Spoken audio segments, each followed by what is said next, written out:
నడిపించే నాయకుడిగా ఉన్నారు. అందుని బట్టి మీ స్తోత్రాలు. మా జీవితాన్ని మీరు నడిపించకపోతే ఈ లోకమైనటువంటి సముద్రంలో మా ప్రయాణం అల్లోకల్లోనూ ఎటు వెళ్ళాలో తెలియనటువంటి పరిస్థితి, ఎన్నో ఒడిదుడుకులు, అలలు, భయానకాలు ప్రభా.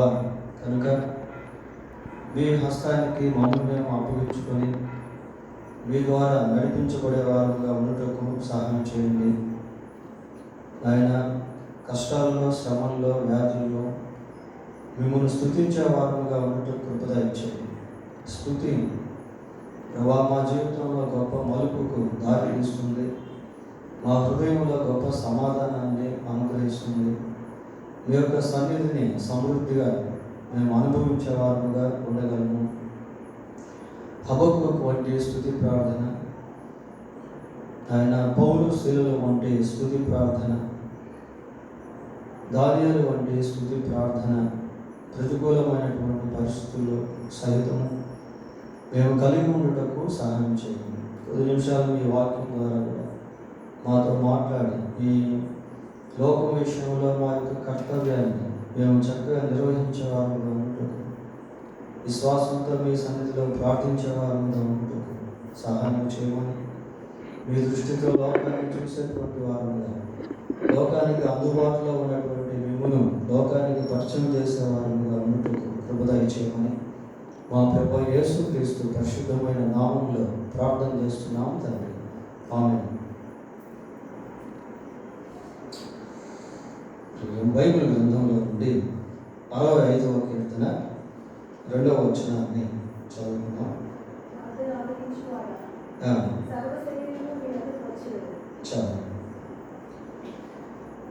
ప్రార్థన ఆలకించువాడా, సర్వ శరీరులు నీ యొద్దకు వచ్చేవారు. మరి ప్రార్థనల గురించి ప్రార్థించేటువంటి వచనాన్ని చూస్తాము. మరి దావీదు ప్రార్థనల గురించి దేవునికి ప్రార్థిస్తూ, ప్రార్థన ఆలకించువాడా, సర్వ శరీరులు నీ యొద్దకు వచ్చేవారు అంటున్నారు. మరి మనం సేవించేటువంటి దేవుడు ఎలాంటి వాడు అని అంటే, ఆయన జీవము కలిగినటువంటి వాడు, కళ్ళతో చూసేటువంటి వాడు, చెవులతో వినేటువంటి వాడు, నోటితో మాట్లాడేటువంటి వాడు, కాళ్ళతో నడిచేటువంటి వాడు, చేతులతో స్పర్శించేటువంటి వాడు. దేవుని యొక్క జీవాన్ని అనుభవించినటువంటి భక్తులు ఆయా విధాలుగా ప్రభు సన్నిధిలో ప్రభువును స్తుతించారు. మరి హాగరు గురించి మనం ఆలోచన చేసినప్పుడు, క్లిష్టమైన పరిస్థితుల గుండా వెళ్తూ ఉన్న సమయంలో మరి హాగరు చూచుచున్న దేవుడు నీవే అని దేవుని యొక్క సహాయాన్ని పొందుకొని దేవునితో ఆ రీతిగా మాట్లాడింది. అబ్రహాము తన కుమారుడైనటువంటి ఇస్సాకు విషయంలో హృదయంలో ఎంత బాధ కలిగి ఉన్నటువంటి సమయంలో యెహోవా చూచుకొను లేక యెహోవా ఈరే అని దేవుని పట్ల విశ్వాసం ఉంచి దేవుని యొక్క కార్యాన్ని అనుభవించారు. మరి న్యూ టెస్టిమెంట్లో మనం గమనించినప్పుడు యేసుక్రీస్తు ప్రభు ఏ విధంగా మనుషుల యొక్క ప్రార్థనను ఆలకించాడో అనేటువంటి సంఘటనలు అనేకమైనవి మనకు కనబడతాయి. ఉదాహరణకి మరి కుష్ఠరోగి ప్రభు దగ్గరికి వచ్చి,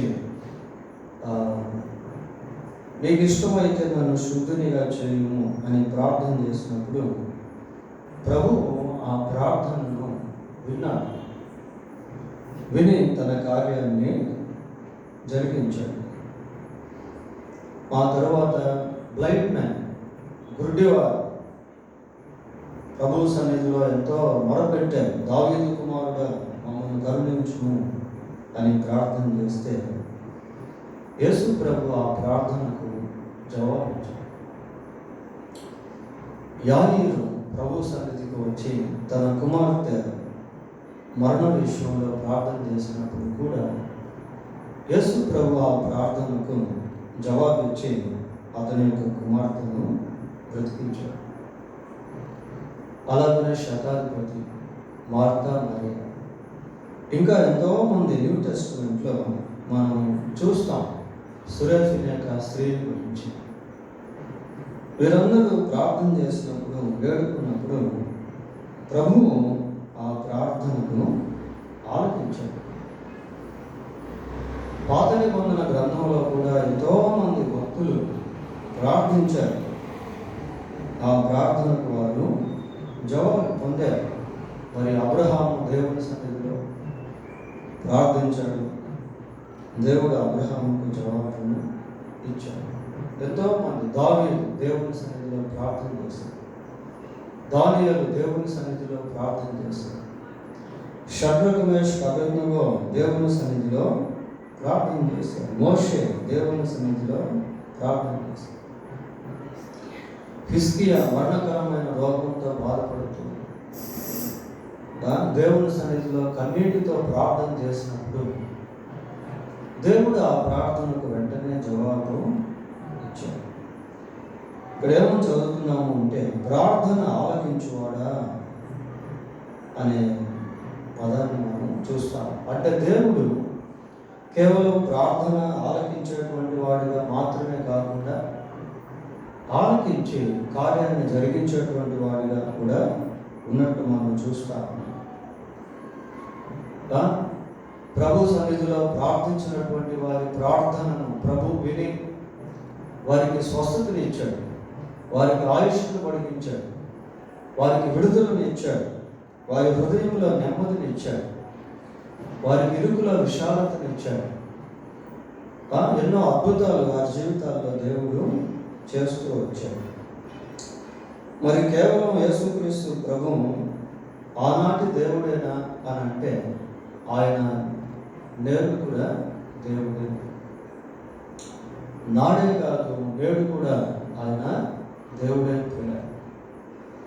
ఈ రోజుల్లో కూడా ఎవరు ప్రార్థన చేసినా దేవుడు ఆ ప్రార్థనను వింటాడు. రోమపత్రిక 10వ అధ్యాయం, రోమపత్రిక 10వ అధ్యాయం 12వ వచనాన్ని చదువుకుందాం. 10-12. యూదుడని గ్రీసు దేశస్థుడని భేదము లేదు, ఒక్క ప్రభువే అందరికీ ప్రభువై ఉండి తనకు ప్రార్థన చేయు వారందరి ఎడల కృప చూపుటకు ఐశ్వర్యవంతుడై. వారి దృష్టిలో యూదుడని గ్రీసు దేశస్థుడని భేదం లేదు. మరి వాళ్ళే భక్తులు, వాళ్ళే ప్రార్థనా పరులు, వాళ్ళే పిలువబడినటువంటి వాళ్ళు కాబట్టి వాళ్ళు ప్రార్థన చేస్తేనే నేను కార్యం చేస్తాను అని దేవుడు అనుకోడు. ఇక్కడ ఏమని చదువుతున్నామంటే, యూదుడని గ్రీసు దేశస్థుడని భేదము లేదు, ఒక్క ప్రభువే అందరికీ ప్రభువై ఉంది. యేసుక్రీస్తు అందరికీ ప్రభువు అని బైబిల్లో మనం చూస్తాం. ఒక్క ప్రభువే అందరికీ ప్రభువై ఉండి తనకు ప్రార్థన చేయ వారందరి ఎడల, ఎవరు ప్రార్థన చేసినా వారు, పిల్లలు ప్రార్థన చేయొచ్చు, పెద్దలు ప్రార్థన చేయొచ్చు, వృద్ధులు ప్రార్థన చేయొచ్చు, నాస్తికులు ప్రార్థన చేసిన దేవుడు ఆ ప్రార్థనను కూడా వింటాడు. ఒక్క ప్రభువే అందరికీ ప్రభువై ఉండి తనకు ప్రార్థన చేయ వారందరి ఎడల కృప చూపుటకు ఐశ్వర్యవంతుడై ఉన్నాడు. ప్రార్థన ఆలకించువాడ సర్వ శరీరులు నీ యొద్దకు వచ్చారు. సర్వ శరీరులు అంటే లోకంలో ఉన్నటువంటి మనుషులు అందరూ కూడా, లోకంలో అన్ని వర్గాలకు సంబంధించినటువంటి వారు, అన్ని భాషలు మాట్లాడేటువంటి వారు, వాళ్ళు ఎవరైనప్పటికీ సరే లోకంలో ఉన్న మనుషులు అందరూ కూడా దేవుని యొక్క అవసరతలో ఉన్నారు. చూడండి, ప్రపంచానికి దేవుడు ఎంతో అవసరం, కానీ ఏ దేవుడు అవసరం అనేది ప్రపంచానికి తెలియదు. కాబట్టి చీకట్లో ఉన్నటువంటి వాళ్ళు వెలుగైనటువంటి దేవుని ఎందుకు రాలేకపోతున్నారు? కారణం ఏంటంటే వెలుగైన దేవుడు ఎవరు అనేది వాళ్ళకి తెలియదు. అపవిత్రతలో ఉన్నటువంటి వాళ్ళు పరిశుద్ధుడైనటువంటి దేవుని ఎందుకు రాలేకపోతున్నారు? ఎందుకు అంటే పరిశుద్ధుడైనటువంటి దేవుడు ఎవరో వారికి తెలియదు. బంధకాల చేత బంధించబడినటువంటి వారికి దాని నుండి విడుదల ఇచ్చేటువంటి దేవుని ఎందుకు రాలేకపోతున్నారు? ఎందుకంటే విడుదల ఇచ్చేటువంటి దేవుడు ఎవరో తెలియదు. అయితే దేవుడు అందరినీ కూడా పిలుస్తూ ఉన్నాడు. దేవుడు అందరికీ సహాయం చేయాలని కోరుకుంటా ఉన్నాడు. బైబిల్లో మనం గమనించినప్పుడు యెహోవా అందరికీ ఉపకారి అని చూస్తాం. అంతేకాకుండా యెషయా గ్రంథం 45వ అధ్యాయము 22వ వచనాన్ని చదువుదాం. 45:22. యెషయా గ్రంథం 45:22. భూదిగంతముల నివాసులారా, నా వైపు చూచి రక్షణ పొందండి. దేవుడను నేనే, మరి ఏ దేవుడును లేడు. చూడండి, గాడ్ ఈస్ కాలింగ్ ఎవరీవన్. దేవుడు అందరిని కూడా పిలుస్తున్నాడు. భూదిగంత నివాసులారా అంటే ఈ భూమి పైన మనుషులు ఎక్కడెక్కడైతే నివాసం ఉన్నారు అక్కడ అంతటికి దేవుని యొక్క పిలుపు ప్రసారం అవుతాను. భూదిగంత నివాసులారా, నా వైపు చూచి రక్షణ పొందండి. కనుక ప్రజలు ఎప్పుడైతే మరి దేవుని గురించి తెలుసుకుంటారో అప్పుడు వారు దేవుని వద్దకు వస్తారు. సర్వశరీరులు నా యొద్దకు, సర్వశరీరులు నీ యొద్దకు వచ్చేదరు. ఎప్పుడు ప్రజలు దేవుని వద్దకు వస్తారు అంటే వారికి సృష్టికర్త అయినటువంటి దేవుడు ఎవరో అనేది అర్థమైనప్పుడు ప్రజలు ప్రభు దగ్గరికి వస్తారు. నిజదేవుడు ఎవరో అనేది వారికి అర్థమైనప్పుడు ప్రజలు ప్రభు దగ్గరికి వస్తారు. He is the source of everything. అన్నిటికీ మూలమైనటువంటి దేవుడు ఎవరో ప్రజలకు అర్థమైనప్పుడు ప్రజలు ప్రభు దగ్గరికి వస్తారు. తమకు పాప క్షమాపణ ఇచ్చే దేవుడు ఎవరో అనేది అర్థమైనప్పుడు ప్రజలు దేవుని వద్దకు వస్తారు. యోహాను రాసిన మొదటి పత్రిక 2వ అధ్యాయం 2వ వచనం చదువుకున్నాం. యోహాను రాసిన మొదటి పత్రిక 2వ అధ్యాయము 2వ వచనం.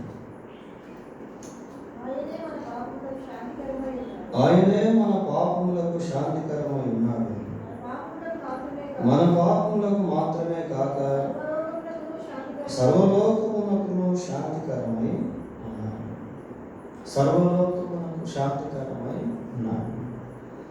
సర్వశరీరులు నీ యొద్దకు వచ్చారు. కాబట్టి సర్వలోకానికి శాంతికరమైనటువంటి దేవుడెవరో ప్రజలు గుర్తించినప్పుడు అందరూ యేసు ప్రభు దగ్గరికి వస్తారు.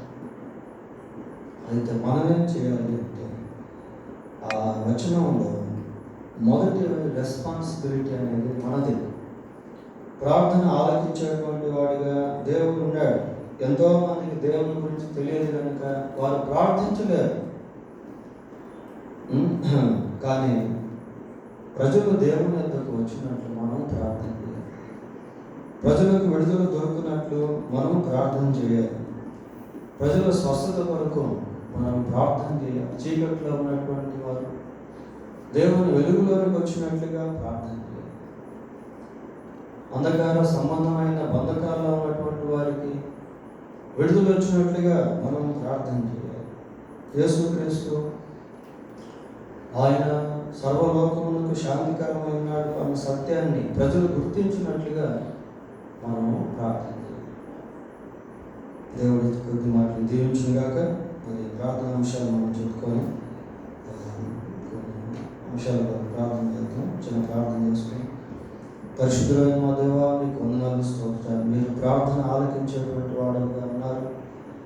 ప్రభా సర్వశరీరులు మీ యొద్దకు రావాలని మీరు కోరుకుంటా ఉన్నారు కనుక ఆయన సర్వలోకానికి మీరు శాంతికరమైన దేవుడు అని, ప్రభా సమస్త అవసరతలను మీరు తీర్చేటువంటి దేవుడు అని లోకంలో ఉన్న ప్రజలందరూ కూడా మీకు నెరుకున్నట్లుగా సహాయం చేయండి.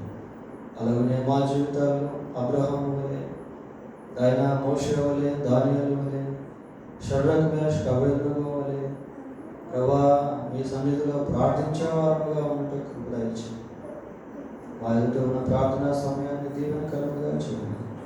మా రక్షకుడైన యేసుక్రీస్తు పరిశుద్ధమైన నామంలో ప్రార్థన చేస్తున్నాము తండ్రి, ఆమేన్.